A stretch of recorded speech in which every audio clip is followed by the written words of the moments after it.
దేశ రాజధాని ఢిల్లీని వర్షాలు అతలాకుతలం చేస్తున్నాయి. ఇవాళ తెల్లవారుజామున కురిసిన వర్షం దెబ్బకు పలు లోతట్టు ప్రాంతాలన్నీ జలమయమయ్యాయి.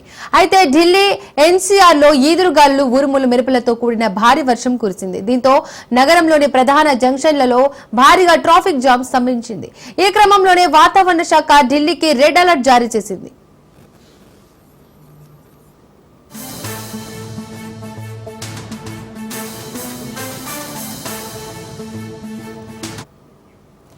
అయితే మరోవైపు ఢిల్లీలోని ఇందిరాగాంధీ అంతర్జాతీయ విమానాశ్రయంలో భారీ వర్షం కారణంగా సుమారు 100కి పైగా విమానాలు సేవలు నిలిచిపోయాయి. మరో 25కి పైగా విమానాలను దారి మళ్లించారు. ఇక ప్రయాణికులు తమ విమానయాన సంస్థలను సంప్రదించాలని ఢిల్లీ ఎయిర్పోర్టు అథారిటీ కోరింది.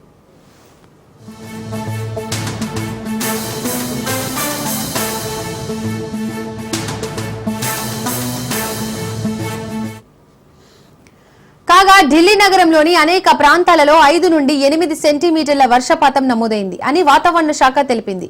భారీ వర్షం కారణంగా మింటో రోడ్డు వద్ద ప్రాంతం పూర్తిగా నీటితో నిండిపోవడంతో ఒక కారు మునిగిపోయినట్లు అధికారులు గుర్తించారు. దీనికి సంబంధించిన వీడియో సోషల్ మీడియాలో వైరల్ గా మారింది. అయితే ఢిల్లీతో పాటు పరిసర రాష్ట్రాలలో ఉరుములు, మెరుపులతో కూడిన వర్షం కురవగా గంటకు 60 నుండి 100 కిలోమీటర్ల వేగంతో ఈదురుగాలులు వీస్తాయని ఐఎండీ అంచనా వేసింది.